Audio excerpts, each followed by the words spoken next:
Mesdames, Messieurs, bonsoir et bienvenue dans cette dernière édition de cette année sur le Viral Bénin TV. Voici le sommaire. À l'orée du nouvel an, plusieurs restaurants se préparent pour rendre la fête belle. Une équipe de la rédaction a fait l'immersion dans un restaurant de la place. Nous vous donnons plus de détails dans un instant. Et puis le dossier de ce soir renseigne sur certains producteurs qui s'adonnent à la culture et à la transformation du cacao, malgré l'état embryonnaire de la filière au Bénin.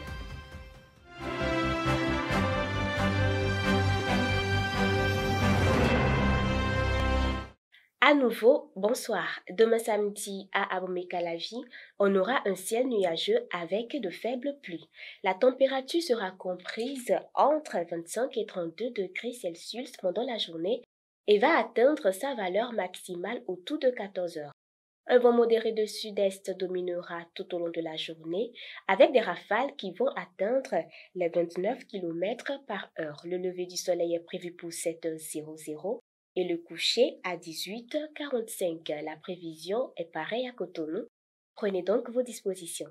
Pour mettre en œuvre le projet de développement des compétences pour l'emploi dans le secteur prioritaire phase 1, entre janvier 2024 et juillet 2029, le Bénin bénéficiera d'un appui de la Banque africaine de développement. Le coût du projet est évalué à 88,03 millions d'euros, soit 57,74 milliards de francs CFA, dont une contrepartie du gouvernement estimée à 6,29 millions d'euros, soit 4,12 milliards de francs CFA.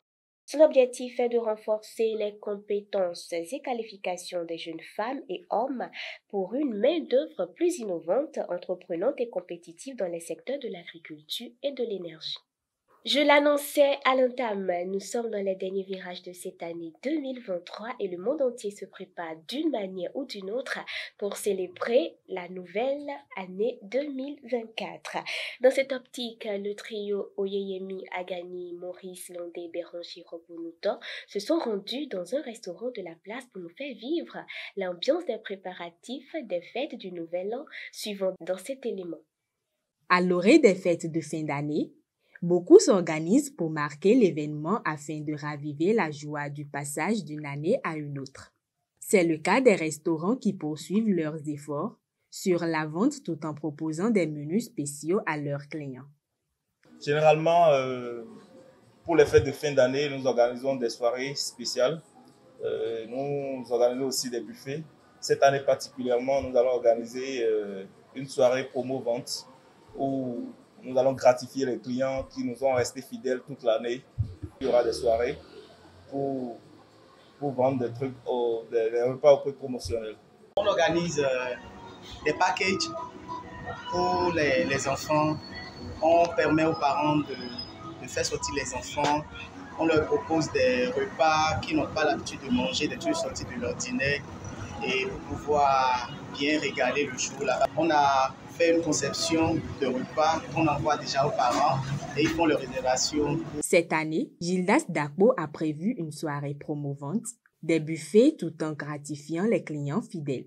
Des mets africains faits à base de produits locaux, européens et des fast-foods seront à l'honneur.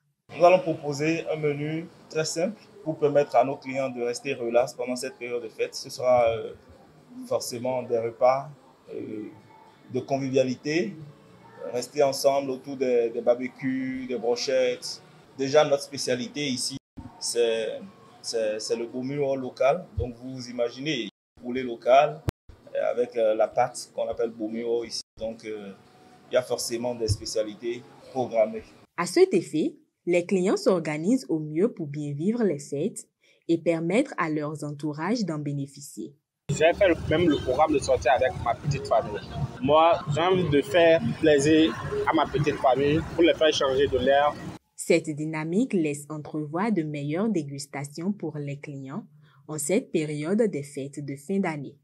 Après 5 mois de sanctions ouest-africaines appliquées en réponse au coup d'État survenu dans le pays sahélien, le Bénin a levé depuis ce mercredi 27 décembre 2023 la suspension qui frappait les opérations d'importation vers le voisin du Nord.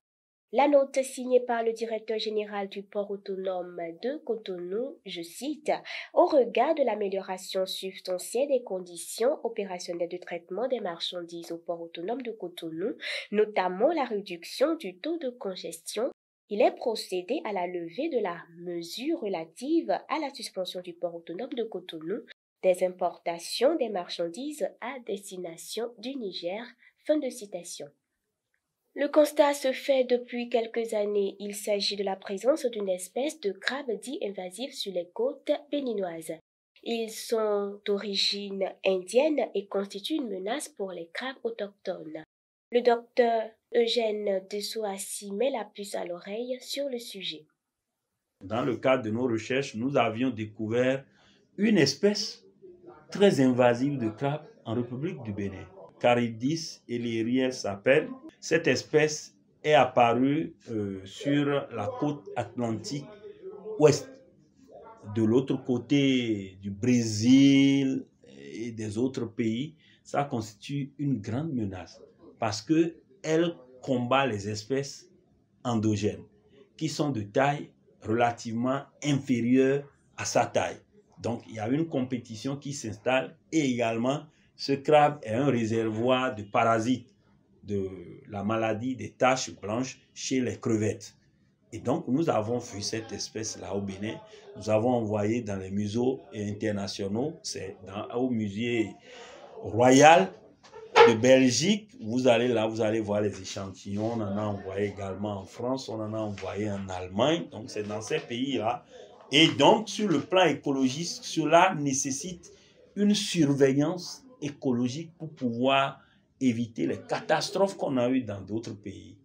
L'entrepreneuriat agricole est aujourd'hui un secteur en plein essor où de jeunes agriculteurs se lancent avec succès après avoir suivi une formation professionnelle. Geraldo Debessou est l'un d'entre eux. Après sa formation professionnelle à l'École internationale des métiers agricoles EUMA Bénin, il dispose d'une petite ferme où il exerce son activité. Suivons-le dans cet élément de Vanessa Zono et de Martial Aronso. Geraldo Debessou a transformé sa passion pour l'agriculture en une source de bien-être et d'entrée d'argent. Il a su tirer parti des connaissances techniques acquises pendant sa formation à l'École internationale des métiers agricoles EUMA Bénin pour améliorer ses pratiques agricoles et maximiser la productivité de sa petite ferme. Ici, c'est mon atelier de production de lapins et nous avons 4 mâles reproducteurs et 4 mâles reproductrices. Et nous avons au total 8 lapins qui sont en reproduction. Et en dehors de ça, nous avons également les poulets et nous avons également les poussins, un peu de caprin et je fais un peu de maraîchage. Très tôt, le jeune entrepreneur se passionne pour le travail de la terre. Il ne vient pas pourtant d'une famille de paysans. Après 6 mois de formation intense et de dur labeur, j'ai démarré mon élevage ici à Cotonou le 18 août 2023. Et quand j'avais démarré, je n'avais pas de cages. J'utilisais les cages traditionnelles. C'est dans ces cages que je vais mes animaux, mes lapins. J'essaye un peu de fabriquer les abreuvoirs mangeoires. J'ai acheté les poulets, 5 poulets, dont 2 mâles et 3 femelles. Grâce à sa passion, à sa formation professionnelle et à son esprit entrepreneurial, Geraldo travaille pour transformer sa petite ferme en une entreprise prospère. Pour lui, entreprendre dans le secteur agricole contribue au développement du secteur et permet de booster l'économie de ce dernier. C'est un bon métier avec l'élevage. Ça produit vite et on peut vendre les sujets pour pouvoir satisfaire nos besoins. Comme tout jeune entrepreneur, les difficultés chez Geraldo Debessou ne manquent pas. Lorsque tu n'as pas quelqu'un qui va t'aider à acheter les outils, les instruments que tu peux utiliser pour démarrer ton élevage, lorsque tu n'as pas quelqu'un ou bien tu n'as pas un métier qui peut te rapporter de l'argent pour investir, dans ton élevage, c'est un peu difficile. Voilà un peu les difficultés pour vendre l'eau, les fourrages. Bon, on ne trouve pas assez, mais quand même on trouve un peu pour les donner. L'entrepreneuriat agricole est en plein essor et des agriculteurs comme Geraldo montrent qu'avec la bonne formation et la passion, il est possible de réussir et de prospérer dans ce secteur. Hors de nos frontières en Côte d'Ivoire, pour la finalisation des instruments nécessaires à la mise en place du mécanisme RED+, la FAO apporte une assistante technique et financière au domaine de l'environnement et du développement durable pour l'actualisation du niveau d'émission de référence pour les forêts. Le document validé par les parties prenantes lors d'un atelier sera soumis en janvier 2024 à la Convention cadre des Nations Unies sur les changements climatiques. Place au dossier de ce soir. Certains producteurs béninois s'adonnent à la culture et à la transformation du cacao malgré l'état embryonnaire du secteur au Bénin. Cédric Bappé et Martial Ronsou nous donnent beaucoup plus de détails. Suivons.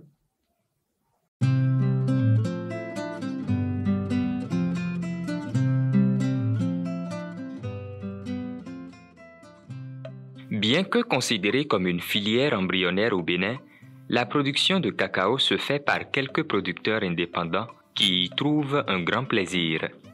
Théophile Ouemenou s'est adonné à cette culture sur sa ferme et elle lui a rapporté des fruits plus qu'il ne s'y attendait.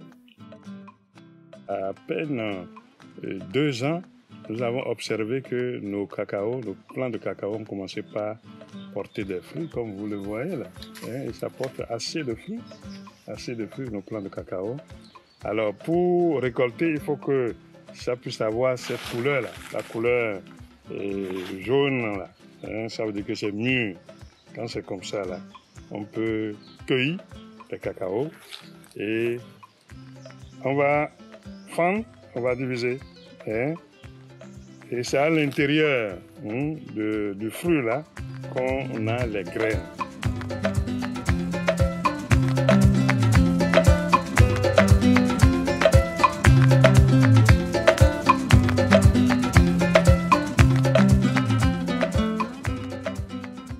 S'il s'érige en producteur de cacao, Valérie Logozo ira plus loin en transformant le cacao en divers produits. Les gens ignorent que nous avons du cacao au Bénin que nous pouvons valoriser. Alors nous transformons le cacao made in Bénin en plusieurs produits que sont le beurre, la poudre et les nougatines. Nous avons aussi les fèves que nous transformons en amuse-bouche et tout.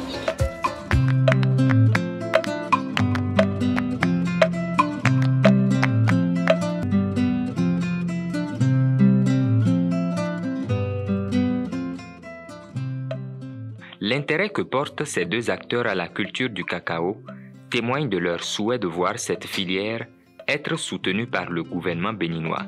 Comme ils ont fait pour le palmier à huile, on peut faire la même chose, le ministère de l'Agriculture peut faire la même chose pour le cacao, c'est-à-dire recruter, identifier des pépiniéristes qui vont produire les plants de cacao, cacaoyer, pour que les producteurs qui veulent s'engager puissent savoir où est-ce qu'ils peuvent aller se procurer les jeunes plants de cacao ou les jeunes plants de cacaoyer pour aller planter.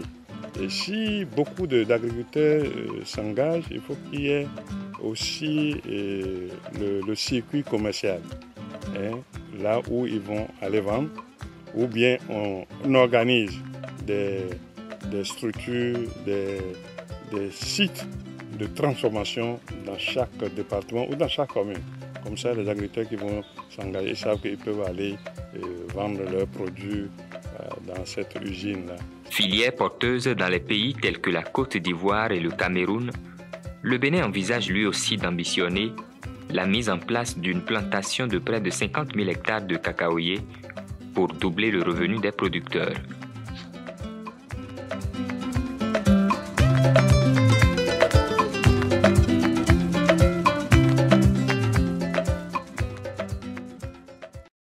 Nous refermons cette édition avec l'Organisation mondiale de la santé qui nous recommande de rester actifs en cette période de fin d'année. Une activité physique régulière aide à maintenir un corps en bonne santé et réduit le risque de maladies cardiovasculaires, le diabète, le cancer du côlon et le cancer de foie.